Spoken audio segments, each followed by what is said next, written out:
Pernah nggak sih kita bertanya, buat apa sebenarnya kita hidup? Dan apa yang terjadi setelah semuanya berakhir? Nah, dalam paparan kali ini, kita akan coba bedah jawaban dari pertanyaan-pertanyaan besar itu dari sudut pandang Islam. Kita akan pakai sebuah teks berjudul Jalan Hidup Seorang Muslim sebagai peta kita. Yuk, kita lihat sama-sama. Oke, bayangin deh, gimana kalau ada sebuah kitab suci kuno yang ternyata bisa ngejelasin proses ilmiah yang super rumit dengan akurasi yang bikin melongo. Nah, ini dia kuncinya. Karena ya kan, sebelum kita percaya sama sebuah peta, kita harus yakin dulu sama yang bikin peta itu. Sumber yang kita bahas ini, dia membangun kepercayaan itu dulu. Caranya dengan nunjukin gimana Al-Quran yang udah ada ribuan tahun lalu, ternyata isinya ada detail-detail ilmiah yang baru ketahuan di zaman kita sekarang. Oke, kita masuk ke bagian pertama, sebuah cetak biru yang ajaib. Nah, kita nggak akan berlama-lama, langsung aja kita lihat buktinya. Fokus kita di sini adalah satu klaim yang luar biasa banget dari teks ini, yaitu gimana Al-Quran bisa ngejelasin proses penciptaan manusia dengan sangat detail, padahal ilmu pengetahuan modern aja baru bisa membuktikannya jauh-jauh di kemudian hari. Ini dia ayat yang jadi pusat argumennya. Coba kita renungkan. Ayat ini diturunkan lebih dari 1400 tahun yang lalu. Isinya ngejelasin tahap demi tahap perkembangan embrio manusia. Menurut pandangan dalam teks ini, akurasinya tuh luar biasa. Yuk kita coba bedah lebih dalam. Nah, di sini nih letak wow-nya menurut sumber kita.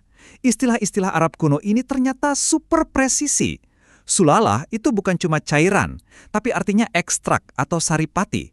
Ini kan pas banget ngegambarin satu sperma yang berhasil dari jutaan lainnya. Terus, alaqoh, yang artinya sesuatu yang menempel atau lintah. Coba deh lihat gambarnya. Embrio di tahap awal itu bentuknya ya persis lintah. Lalu ada mudghah, yang artinya segumpal daging bekas kunyahan. Dan lagi-lagi, ini gambaran yang akurat banget buat penampakan embrio di fase berikutnya. Pertanyaannya kan jadi, gimana bisa pengetahuan sedetail ini ada di abad ke-7? Dan bukan cuma klaim sepihak. Poin ini, menurut teks tersebut, dikuatkan sama pendapat ahli zaman sekarang. Ada seorang profesor anatomi ternama, namanya Profesor Keith Moore. Dia dikutip bilang begini intinya, akurasi kayak gini mustahil bisa diketahui orang di abad ke-7.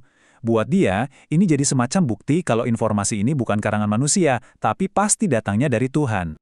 Oke, jadi setelah fondasi kepercayaannya dibangun, yaitu Al-Quran sebagai panduan yang akurat, barulah teks ini mulai ngebentangin petanya, peta perjalanan hidup kita semua, yang katanya terdiri dari 3 tahap utama. Kerangkanya simple banget, tapi dalam. Ada 3 kepastian dalam hidup. Pertama, kelahiran. Ya, kita semua ada di sini kan? Kedua, kematian. Ini juga kita semua tahu, nggak bisa dihindari. Dan yang ketiga menurut Al-Quran adalah kebangkitan. Nah, kalau 2 yang pertama itu fakta yang bisa kita lihat sehari-hari, yang ketiga ini adalah informasi yang datang dari peta yang kredibilitasnya tadi udah kita coba bangun. Nah, setelah fase kebangkitan itulah perjalanan kita sampai di titik yang paling krusial, titik penentuan. Menurut teks ini, setiap dari kita akan sampai di sebuah persimpangan jalan, satu keputusan yang akan menentukan nasib kita selamanya. Cuma ada 2 tujuan akhir, nggak ada yang lain. Ada yang namanya golongan kanan atau ashabul yamin, tujuannya adalah jannah atau surga. Lalu ada golongan kiri, ashabus shimal, yang tujuannya adalah nar atau neraka. Cuma 2 jalur, konsekuensinya abadi. Dan supaya kita benar-benar paham betapa pentingnya persimpangan ini, teks ini ngejelasin dulu tujuan yang paling mengerikan. Al-Quran sendiri mendeskripsikan neraka sebagai seburuk-buruknya tempat kembali. Biar lebih kebayang lagi seserius apa ini, sumber kita mengutip sebuah hadis. Coba deh kita bayangin bareng-bareng. Siksaan yang paling ringan, paling ringan ya, di neraka itu adalah seseorang yang dipakaikan 2 sandal dari api, yang saking panasnya bisa bikin otaknya mendidih. Dan orang itu ngira, nggak ada yang siksanya lebih parah dari dia. Padahal itu yang paling ringan. Ini nunjukin betapa besar pertaruhan kita dalam hidup ini. Oke, setelah tahu pertaruhannya sebesar itu, pertanyaan logisnya kan gimana caranya biar kita nggak sampai ke sana? Nah, disinilah teks ini nunjukin satu-satunya jalan menuju keselamatan, yaitu jalan ketakwaan. Jadi, solusinya apa? Menurut teks ini, tujuan kita diciptakan itu simple, untuk ibadah.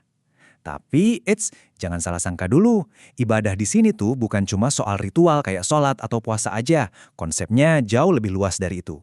Ibadah adalah gimana kita ngejalanin seluruh hidup kita dalam ketaatan sama Tuhan. Dari cara kita kerja, cara kita ngobrol sama orang, semuanya.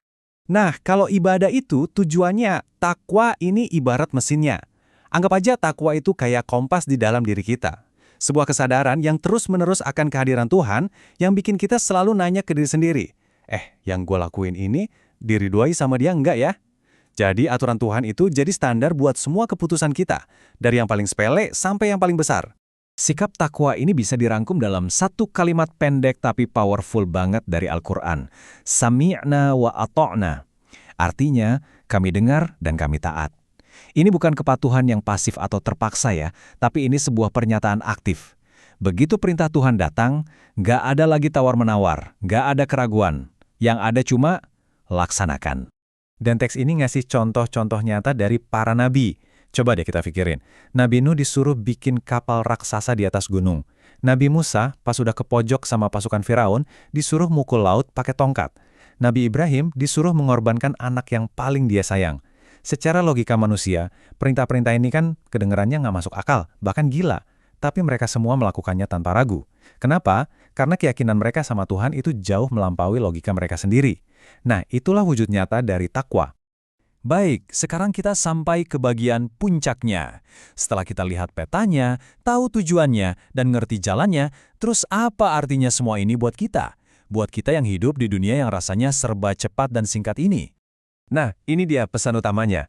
Menurut pandangan dalam teks ini, prioritas nomor satu dalam hidup kita yang singkat ini, itu bukan karir, bukan juga kekayaan atau status sosial, tapi cuma satu, berhasil menjadi hamba Tuhan yang bertakwa.